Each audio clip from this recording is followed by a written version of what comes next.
and the smell thickens as well. And with all that, you hear an unmistakable crackle of fire.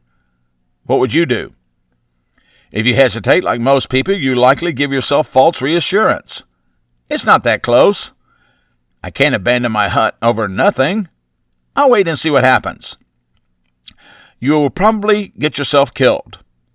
You might not believe it, but so many people get caught in wildfires, floods, or other natural disasters every year. And they die because they assume things aren't as bad as they actually are. How do you overcome denial? The quick answer to this question is the Bushcraft mindset. This mindset teaches you patience, problem solving, and adapting to nature. Bushcrafters recognize threats earlier and are less likely to fall into denial. Here's what you can do to teach yourself that mindset. Instead of ignoring the warning signs of danger, get up immediately, acknowledge them, and prepare yourself for action. Plan your next move the second you confirm that something is wrong. Use mental trigger phrases such as, if I see or smell something unusual, I'll go and check and prepare to leave. Err on the side of caution because it's always better to react early and be wrong than to react late and have no way out. One thing you need to understand here is that the faster you come out of denial, the more time you'll have to make a plan and survive. Phase 2, deliberation, how the brain processes crisis. Once your brain accepts the reality of the situation and you're out of denial, the phase of deliberation comes in, where your brain tries to figure out what to do and struggles to make any decision. This is the phase where people either gain control over their fear or just fall apart completely. Why the brain struggles to make decisions under stress. The human brain is built to love routines. But in survival or life or death situations, there's no script, and anything unexpected can and does happen. Our brain is thrown into unknown territory, which can cause two major problems. Overthinking. Our brain tries to consider every possible option, often negative, which only wastes time. Cognitive overload. Too much fear about the danger sometimes leads to a mental shutdown. Just like a computer crashing when too many programs are running at once, our brain can crash down as well. Let's say someone is tracking his target and it's raining. Initially it's just a drizzle, but then suddenly it's a downpour. The ground turns to mud and you hear something alarming, the roar of rushing water. You stop. Your mind starts racing, giving you every possible option. Did I just hear rushing water? How far is it now? How high is it? Which way is the safest route out? Should I climb a tree or should I move uphill? Meanwhile, precious seconds that can save your life are slipping away. This is what we call analysis paralysis, when your brain gets so overloaded with the possible choices that it fails to act at all and eventually shuts down. How to make faster decisions in a crisis. Instead of flooding your brain with every possible choice, here's what you can do to save your life in a crisis. Pre-train your responses. Imagine a scenario in your head like a mental script, and plan what you will do in case it actually happens. Note the time you take, and then train accordingly. So when the time comes, you don't have to think, just act. Even if something unexpected comes, your mind will be trained to just act. Use the rule of 3. The rule of 3 in crisis decision-making allows you to decide on a course of action in 3 seconds. Start executing your plan in 30 seconds and get to the nearest safety in 3 minutes. Focus on your next move, not the whole problem. Instead of thinking how, just think what. For example, don't focus on how am I going to survive this flood. Instead, focus on what you can do, like I need to get to higher ground now. Making one quick and clear decision is always a better choice than thinking about the best one and not making any decision at all. Phase 3. The decisive moment. The action that saves lives. This phase is the real turning point. It's the time you either take action or you don't. Let me tell you the truth. Survivors and bushcrafters do not always make perfect decisions. but they do make decisions that ultimately save their lives. They just take action instead of getting stuck in the deliberation phase, trying to figure out the best option. But that doesn't mean you have to rush things and make the wrong decisions.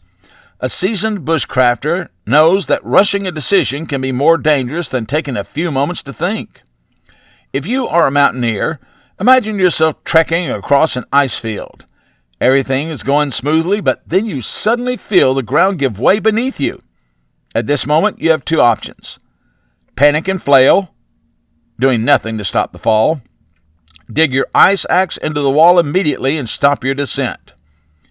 If you want to survive, don't hesitate to react immediately.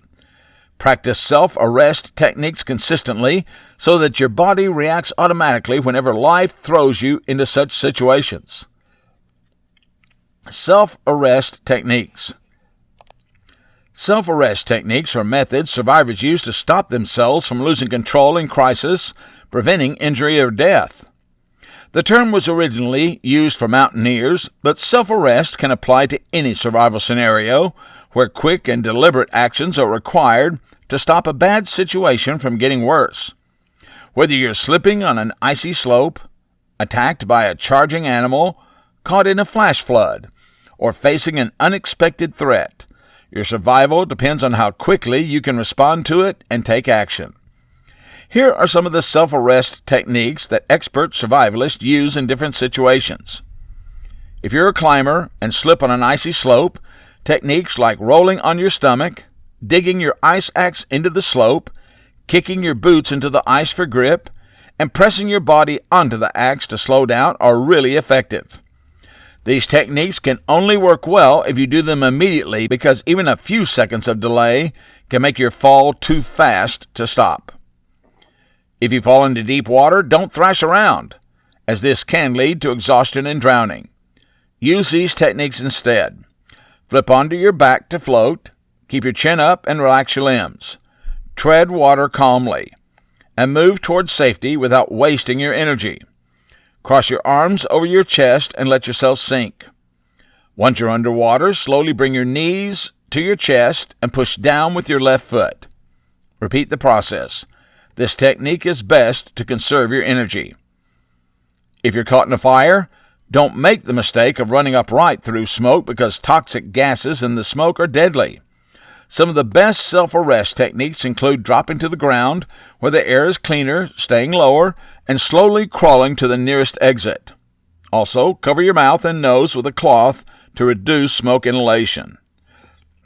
If you're driving a car on an icy or wet road and it starts skidding, don't slam the brakes, because this will only make things worse. Instead, take your foot off the gas, steer into the skid to regain traction, and most importantly, stay calm and in control. In any of these survival situations, did you notice that all these techniques have a few things in common?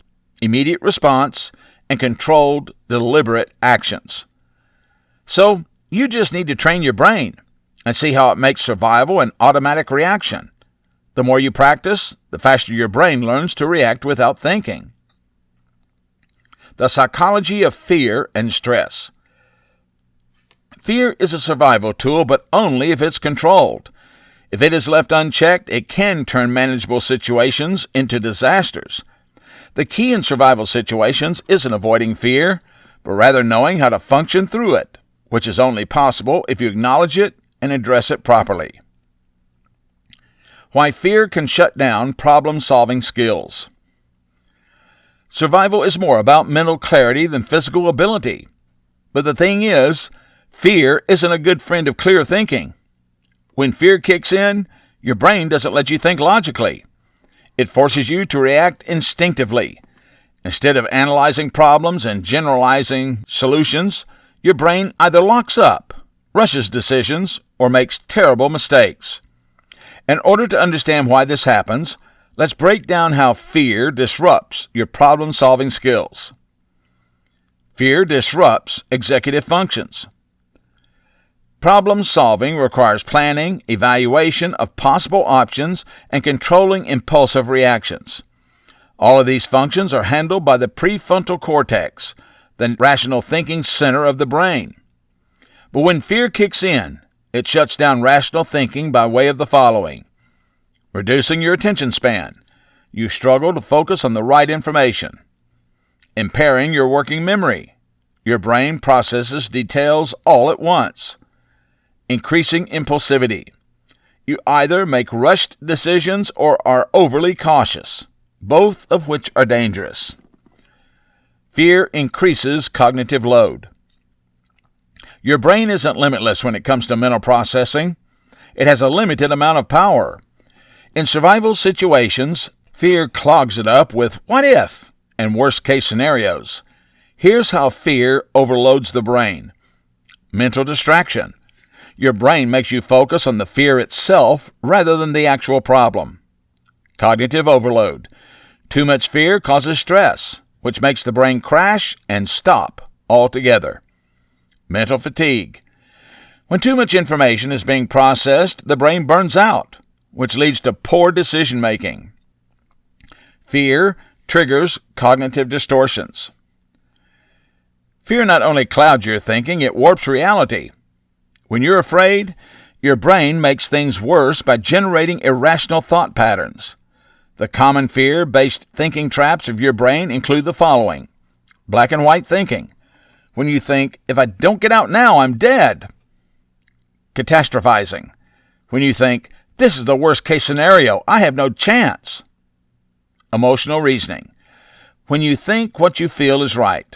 For example, because I feel doomed, I must be doomed.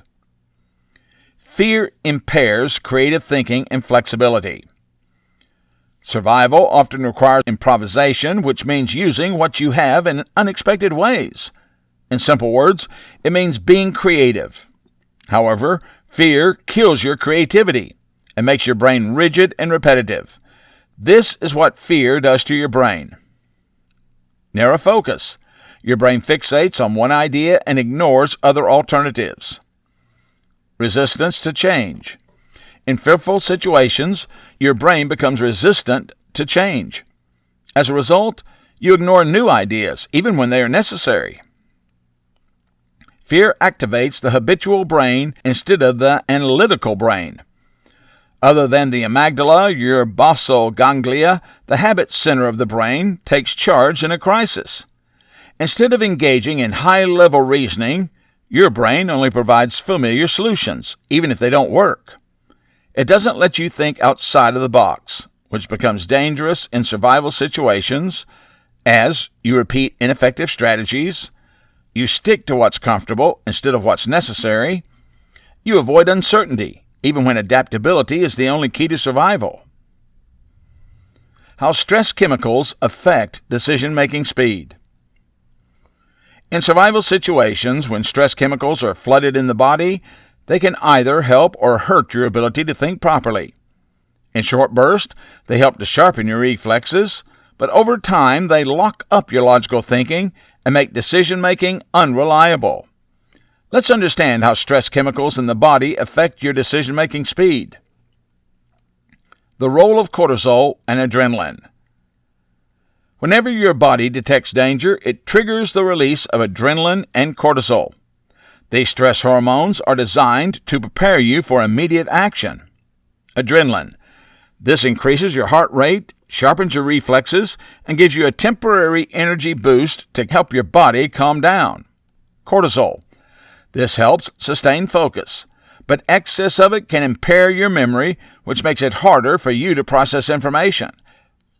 These hormones help you react fast. For example, in situations like jumping out of the way of a charging animal, dodging a falling object, or running away from immediate danger, but only for a shorter period. Prolonged exposure to cortisol can cause real damage, such as clouding your judgment, weakening your memory, and increasing your anxiety. None of this helps you make well-thought-out decisions. Fast versus slow thinking under stress. According to psychologists,